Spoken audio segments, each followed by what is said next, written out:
Welcome to the Inspired Living with Autoimmunity podcast, the podcast for high achievers who want to stay sharp, focused, and full of energy despite their diagnosis. With your host, National Board Certified Functional Medicine Health Coach, Julie Michelson, where Julie helps you take your power back from autoimmunity. And now here's your host, Julie Michelson.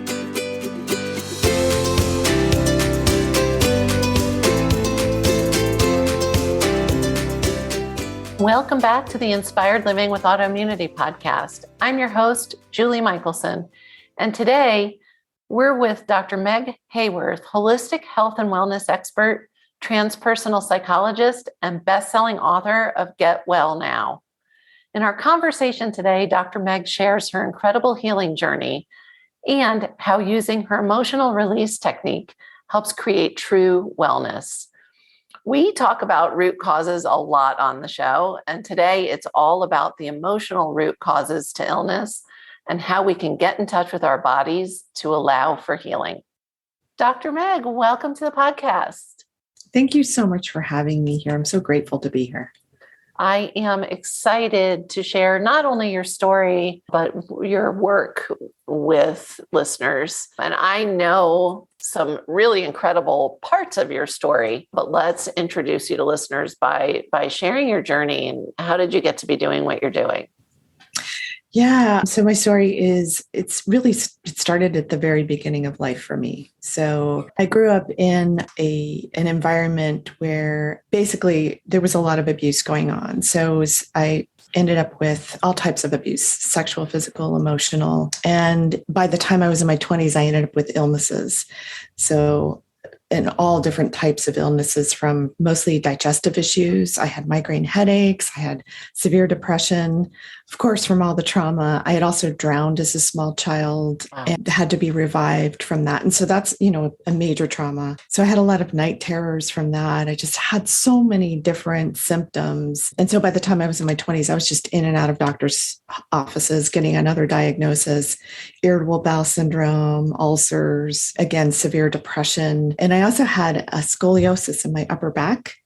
And I would get these severe debilitating muscle spasms that would put me in bed for 2 weeks at a time. And I'd be on painkillers and muscle relaxers. At one point, I think I was on 9 different meds in my 20s. You're the only one. I was in my 30s, though. I was on 10, but you're the closest. The closest. Oh, my gosh. And they prescribe another med for another diagnosis that gets piled on because of medication side effects. Right. And that's one of the things that was happening with me as well. And I just had this moment. Actually, I was reading the Washingtonian magazine. That's where I'm from originally. And it was in the mid 90s, and it was an alternative medicine article. And I started reading about chiropractic care, and I could barely hold this magazine up. And my first thought was, oh, that'd be so great for my then boyfriend. And it clicked. I'm like, wait a minute, you're thinking about everyone else. You can't hold up this magazine. You need to go to the chiropractor. And a friend of mine had been raving. So I called her right away and started working with a chiropractor. And she opened me up to meditation and yoga, energy work, nutrition, big piece of the puzzle for me. And so that really started me on my journey. And also the journey of understanding that the body and the mind are connected. And I was so disconnected from my body. I was in so much pain all the time. I remember my doctor said, you're in the kind of pain that would bring the average person to their knees. Yep. But she would be pressing on trigger points, and I'd be like, what's that feeling? She'd say, pain. Meg, it's pain. And so I had to really get connected with my body, because I've been so dissociated from all of the experiences that I'd gone through. Eventually in my journey, I found transpersonal psychology, and that's what I ended up getting my PhD in, because I did all of the, changing the diet, significant difference, major differences, traditional psychotherapy, big differences as well. Acupuncture, I just tried so many different modalities, and they all made a huge difference. But it wasn't until I really got into the emotional root cause and how that affects the physical body, and also how that gets affected. And that's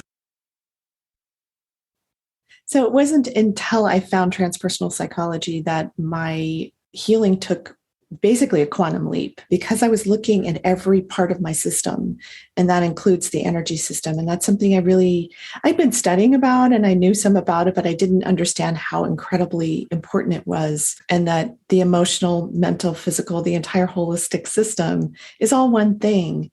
And when you treat all the parts of it, it really helps to accelerate your healing in such a profound way. So getting to the emotional root cause of the traumas that occurred, how my body was holding them, and how my energy system was also storing that energy. And I was being drained. My whole body was just drained from all of the emotions I was experiencing all the time, the anxiety, the fear, the depression, the sadness. All of those things were so in me all the time. And it was great to have healed to the point that I did with all of the food work and the nutrition. Just all of the interventions that I used were just incredible. But this whole level is what led me to become a transpersonal psychologist. I didn't mention also, eventually I also got diagnosed with fibromyalgia, with chronic fatigue syndrome. And then I had 2 positive tests for mixed connective tissue disease. But by the time I got to the rheumatologist, which took like 3 months to even get the appointment, right? Because they're so backed up. Right. I had gone to an herbal oriental medical doctor and done all of my other interventions to help me. And my symptoms were almost completely cleared up. And so the rheumatologist said, I've never seen anybody this healthy walk through my doors. And you have the test positive for mixed connective tissue. Just like, he was puzzled. And they said, well, I guess it was just a false positive. Let's test you again. Say it must have been misdiagnosed. Yeah. Let's test you again. And they tested me again. The exact same results came through. But I didn't have the symptomology anymore. Right. And everything in their criteria is about the symptoms. Yeah. Did they ask you what you were doing? Yeah. Well, actually, he did say, whatever you've been doing, keep doing that. Okay. He was But wouldn't very it be, open-minded. I can't wait until we get to the point, though, where they say, tell me so that I can help other people do the same. I know. I just, one day we're getting there. It would be wonderful, yes, to have them be so excited about the healing that happened in my body, that they'd be like, well, I've got to know how you did that. And I need to implement that into my practice too, because, it was a profound difference, to have 19 different symptoms that had almost completely cleared up in 3-4 months of doing the herbal medicine and the other emotional interventions that I was doing.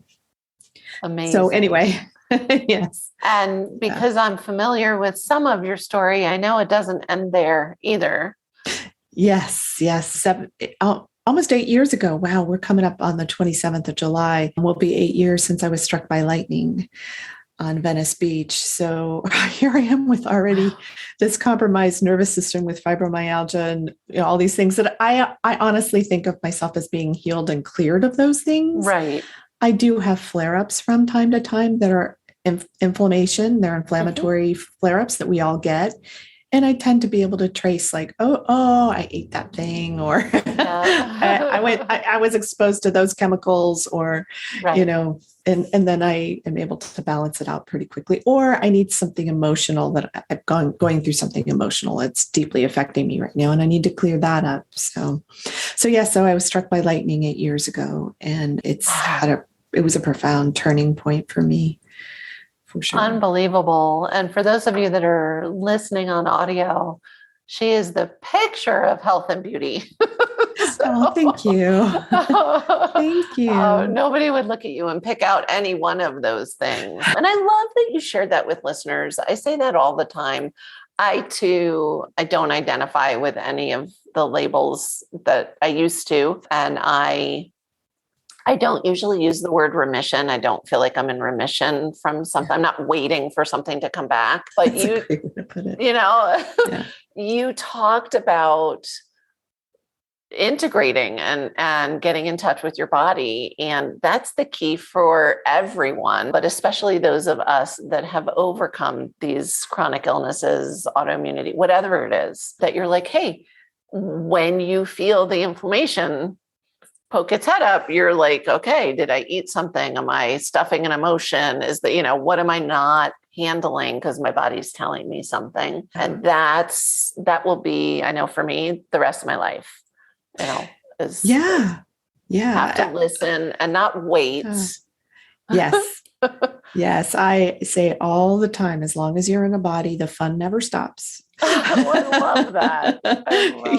There's always something to learn, grow, and evolve through. And your experience and your body, I think, especially teaches you so much. It is so wise.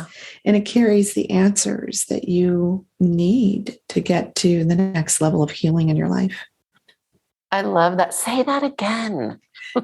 Yeah. Your body carries, it has all of the answers, has all of the wisdom that you need in order to get to the next level of healing in your life. And I love the word healing because it means, its definition is the process of getting well. It's a process. It's not something that, here's your pill, I'm better. Right. Yeah. And it is a process. Health is a process. I was sharing, before we hit record, listeners know, here I am at 53. I didn't expect to live to see 50, much less be doing all of the new things and physical things that I'm doing now that, I couldn't do before or had never even thought to do. It's amazing. You have a horse farm. I have a horse farm. A lot of work. I learned to open water scuba dive. And that's a brand new hobby, is scuba diving, just because. And I'm guessing you've experienced similar, when life gets smaller, and we're healing, and when it gets bigger. Now I'm like, why not?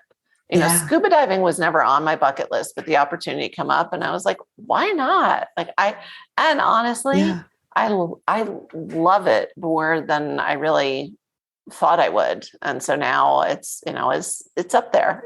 That's fantastic. Because what you're really talking about is the freedom. Yeah. The freedom that comes from healing, from getting to the root cause on all levels of why is this happening in my body and what can I do about it?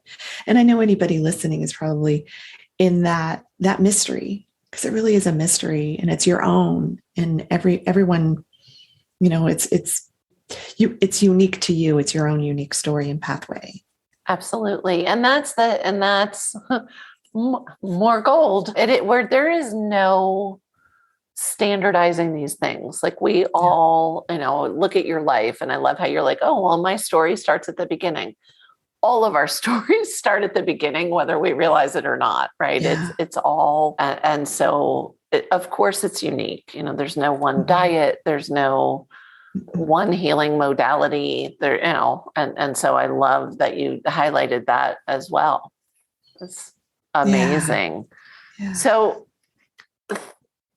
in your practice, I know you've created an emotional release process. And I was going to ask you before, I have a similar path in that there were root causes that I didn't even know about, yet finding the right nutrition and diet changes, finding a meditation practice, handling some of these other things, I was able to move my needle. What I see, and I'm sure you see as well with your clients, that's not always the case.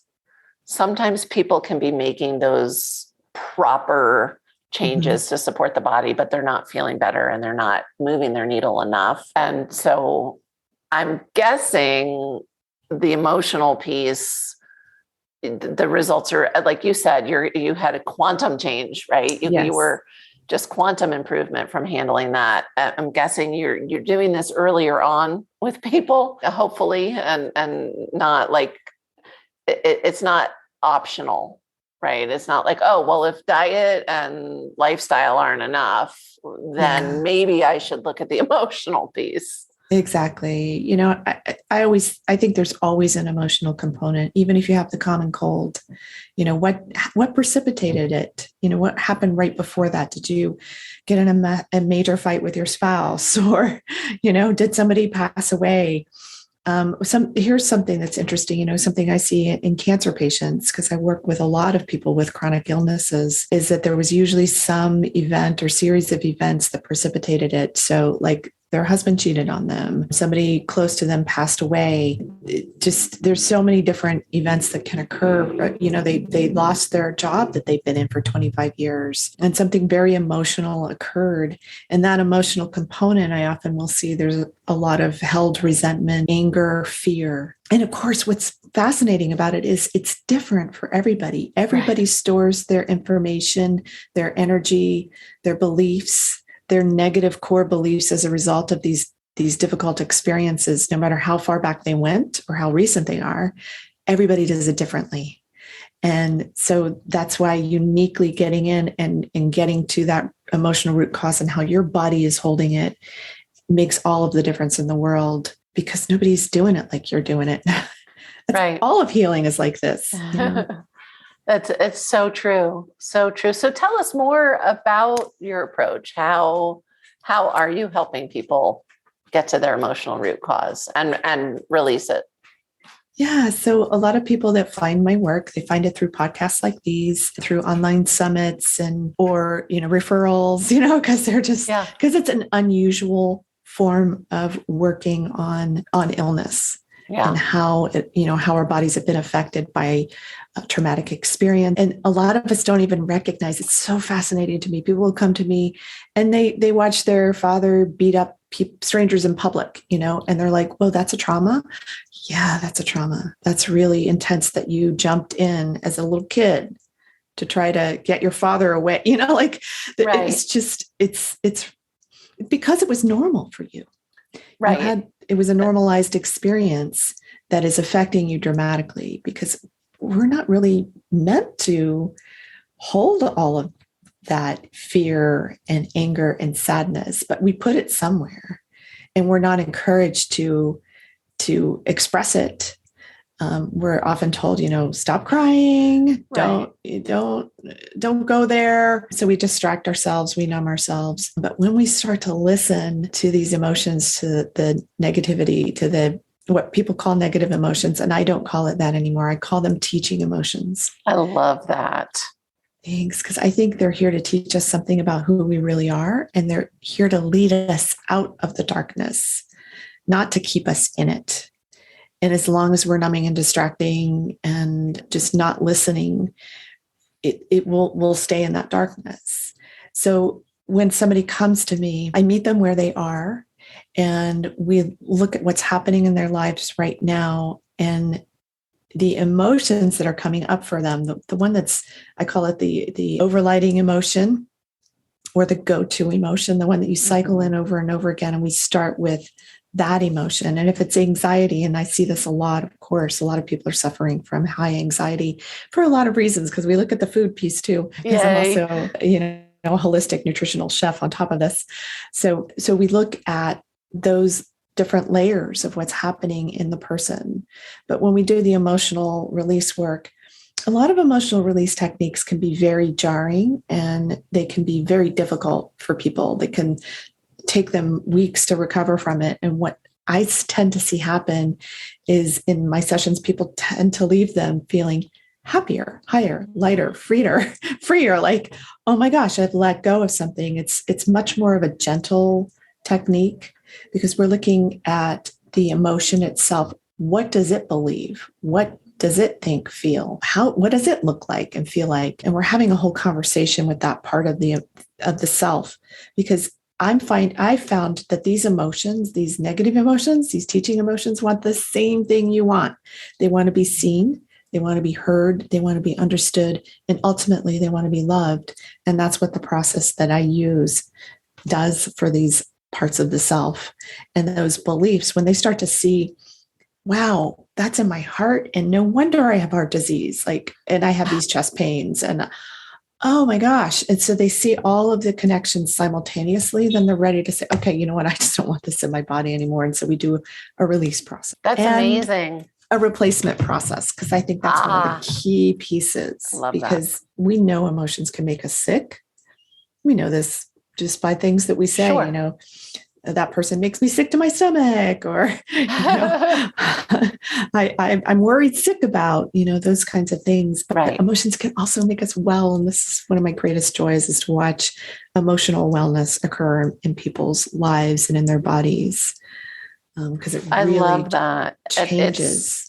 It's the same. Well, it's even, I'm going to go on a limb and say it's more important than the food you're eating. Of course, anybody that knows me is going to say, I can't believe she said that. Yeah. It is. It really is, because it's underneath all. It's the why we got to where we got to begin with. But it's the same. I love that you do the emotional replacement, because it's the same thing with food. People say, well, tell me what not to eat. And I'm like, but wait. Let's start with what are you eating? Yes, exactly. We know it's not all about what we're taking away. We need to nourish the body, which you clearly know. We could do a whole separate, I have so many questions about your time as a chef, and your culinary expertise is exciting to me. I grew up in the restaurant business. And so, and now obviously I'm all about clean cooking and clean eating. So that would be a whole fun episode as well.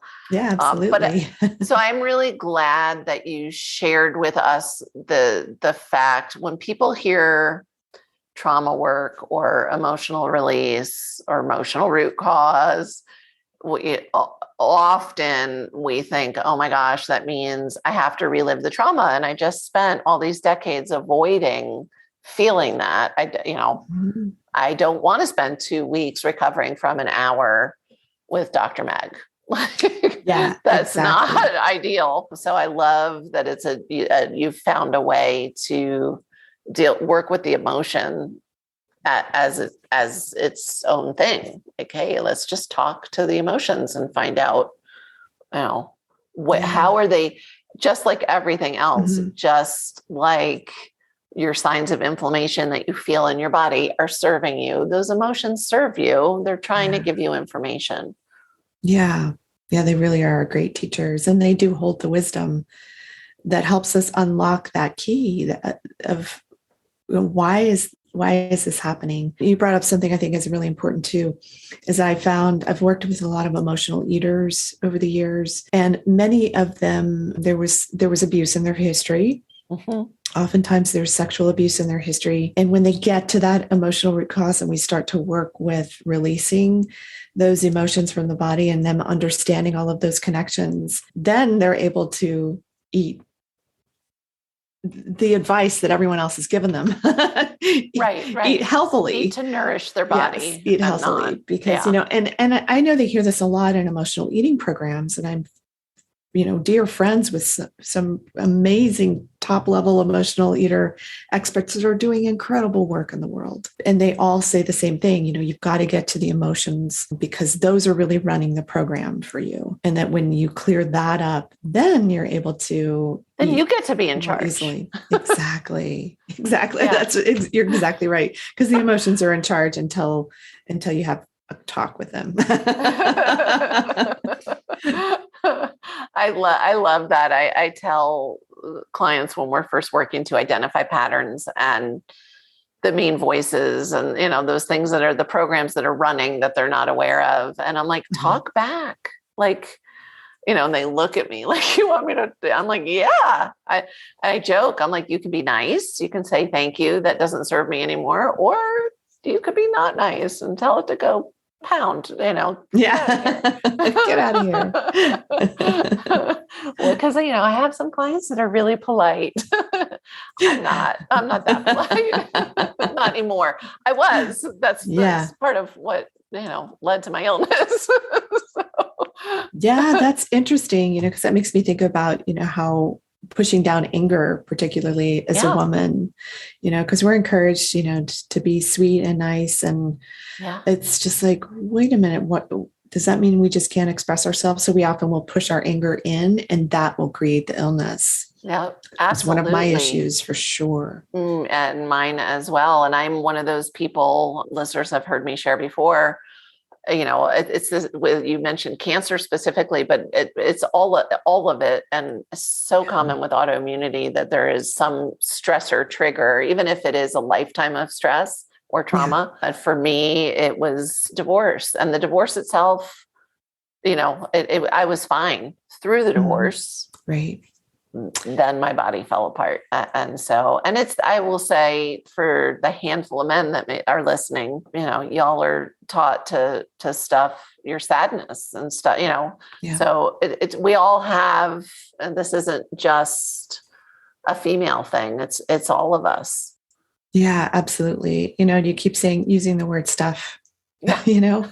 You're stuffed with emotions to the point of bursting, and allowing those emotions to be released from the body is one of the most powerful things that you can do intentionally for your health. Love that. Is there a kind of, I know you alluded to, you do it for yourself. There's somebody comes and they work with you, and, they're healing, right? They're in that place. Yeah. Do you recommend, this is totally out of the blue, so you can be like, why did you throw me under the bus that way? It literally just came up. Well, I just got this. I never thought about it this way before. We talk about, when you were talking about stuffing, we talk about, toxins, and we use the bathtub analogy, right? And we overflow. Yeah. And so what do? We support those pathways as one of the steps, right? To work better, obviously we want to reduce exposure, and we want to be able to excrete them. And it is the same with emotional stuff. So do you recommend, I don't know, periodic kind of self-check-in, like once we're feeling well, because as you mentioned, we're not done. We're never done. Right. Is there some kind of emotional maintenance you recommend for people? Yeah, that's a great question. And the more you know yourself, and your triggers, and you understand your emotional inner workings, that I say to deal with it when it comes up. Right. It's easy to kind of go back into the way you've always done it, because it's the way you've always done it. So It's easier to go back into the pattern, but unhinging and releasing the pattern, it also takes work, as you mentioned earlier. And so if you found that there's certain things along the way of working with your emotions, releasing your emotions, that work for you, then, like journaling, for instance, if it really helps you to sit down and write out, like, gosh, I'm so upset right now. The way that person spoke to me was just horrible. And I feel, insignificant and small at the moment, and so you start going into that. And, something I do with my clients is I teach them different techniques that can help them, so that they're doing this on their own. They don't have to rely upon me. They have the tools moving forward. They have tools moving forward, and it's finding those tools that work for you and continuing to implement those tools throughout your life, because it becomes easier and you get through it faster and faster the more you do it. It's exercise, right? It's just like when you go to the gym and the first time you go in, you're just like, oh my God, I'm in so much pain. But as you continue doing it, you feel yourself getting stronger. You feel yourself getting faster. You feel yourself having more energy. The same thing happens with your emotional life, and working with that emotional muscle and strengthening your emotional maturity. I love that. Yeah. So it's you keep working with it as it happens, and you make it to that point where, you're in the middle of the moment and somebody triggers you, and you're just like, oh my gosh, okay, I can breathe.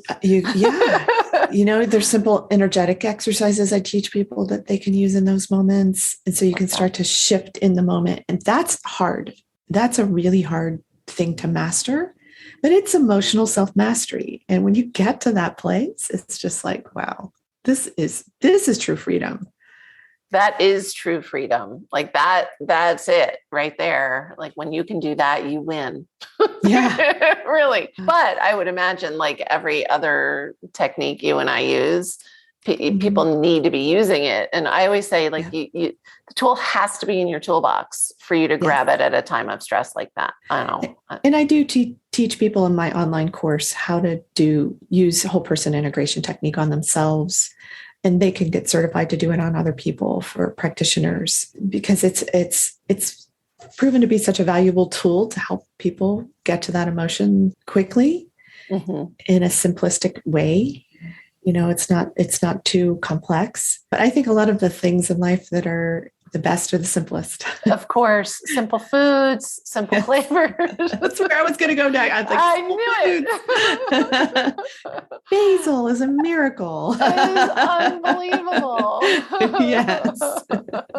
It's so funny. I had this total aside, but I was just on vacation and I came home and I planted outside of my garden in addition to inside my garden this year. We had just some areas around, some rock beds, and I was like, let's throw, some butternut squash over there and some zucchini over here. And oh my gosh, I came home and I have given away at least 3 or 4 zucchini a day, in addition to eating zucchini in some form every day.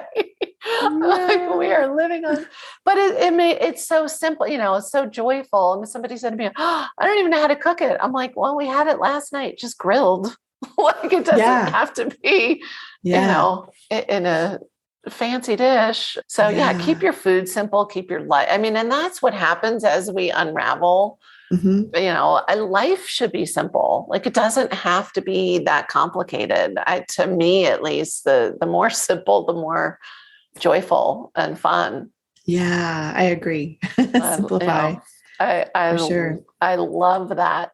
So you led us right to my next question, which is, what are some things that listeners can do? And I'll warn you, and you'll have to highlight one, because I always ask at the end of the podcast or the end of the interview for one step. Mm-hmm. So as I'm asking for some things, it can be one thing, or it can be whatever you've got for us, and then tell us what that one thing we really need to start with is. Okay. Yeah. So I think resonating with, if any of this is resonating with you, rather, getting really in touch with the body, I think is one of the most important things that you can do, and really understanding what's happening within it. We're so often so busy. We're moving so fast during the day that we don't even listen to signals like, oh, you have to go to the bathroom until suddenly you have this urgency, and so, or you pull in your garage. Yeah, right. I'm like, oh, wait a minute, I didn't go all day, So even if you're sitting at your desk at work, just to close your eyes for just a moment, I often say, put your hands on your stomach and just take in a deep breath in through the nose and out through the mouth. And then just focus on your body for a moment. Just scan it and just ask yourself, what do I need? Oh my gosh, I'm thirsty. Oh, my stomach hurts. Oh, my knee hurts. Like, what's going on? So your body's giving you these signals in different parts of it. It's asking for certain needs and just honoring those needs. So, okay, I need to drink some water. So get up and go get some water. Or you've got water right there by your desk and you haven't had any sips of it for the last few hours. So stop and do that. So movement also is very important. So get up, stretch, put on some music and dance for a minute. Like it doesn't even have to be that elaborate, It's just like dance for a minute and you will feel much better. You'll just be like, oh my gosh, yes. I moved. And you moved in a way that was just natural to you. And it didn't really matter, because you weren't. Yeah. Dance like no one's looking. Exactly. I love that. So those are just some simple things to start doing to get in touch with your body and start feeling yourself, and what's something that's interesting that I know somatic therapist friend of mine that I've worked with before says that most of us are disconnected from our legs. Which is very fascinating, because our legs are really our forward movement. If you think of the body as a metaphor for your experience, and your feet are like your understanding, right? So getting in touch with your legs. How do your legs feel right now? How do your feet feel? Oh my goodness, my feet are a little bit sore. Maybe do a little self-massage and just help to ease that soreness that's going on, and just feel what's going on in your legs and your forward movement. So those kinds of things are just those are amazing tips. And for listeners, like, really do these things. You would be amazed at just taking the steps to do that. We live in our heads. It's time to get in your body. I always think that the people being so disconnected from their legs is just because they're so far from your head and you're up in your head all the time. Yes, you're in your head big time. And a big piece of what I teach people as well is their intuitive guidance and really listening to your inner guidance system. And that one way to do that is when you're in the middle of that breathing process, scanning process. What am I feeling? What feels right for me? What's my best next move? Yes. And simple questions like that. And just letting that information just come to you. I love it. Amazing, amazing stuff. So before we wrap up, for people that are listening on the go, which is how I usually take in my podcasts and don't want to check out the show notes to find all the links, what's the best place to find you? People that are leaning in, that are like, wow, I need this. Yeah. Where should they look for you? You can find me at meghaworth.com. It's meghaworth.com, at Dr. Meg Haworth on all of the social media platforms like Instagram, where I have little clips that help people. And I also have a YouTube channel. So wonderful. Yeah. Also amazing. At Dr. Meg Haworth. Yeah. Dr. Meg, thank you so much. You have shared amazing gold with us today, really life-changing stuff in that simple way that you were talking about, like basil. You are like basil, but really it's so understandable. And so I love that. My hope is that even the listener who in the beginning was thinking, I don't have trauma. I don't have feelings. I don't have, realizes now like, this is something that needs to be explored. I think it's something that everybody should explore, autoimmunity or not, illness or not, to have our very best, healthiest, fullest lives. So I really appreciate you sharing with us today. Oh my gosh, you're most welcome. Thank you for having me. My pleasure. And for everyone listening, remember that you can get the show notes and transcripts by visiting inspiredliving.show. I hope you had a great time and enjoyed this episode as much as I did.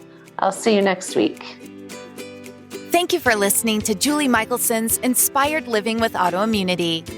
Did you enjoy this episode? Please like, share, and subscribe wherever you listen to podcasts. If you'd like to get a transcript of this and every other episode, just head on over to inspiredliving.show or click on the link in this episode's description. There, you can also find everything we discussed in this episode, including links and information about our guest. You can even send in your questions to be answered by Julie in a future episode. That's inspiredliving.show. Until next time, this is Julie Michelson's Inspired Living with Autoimmunity podcast, helping you take your power back.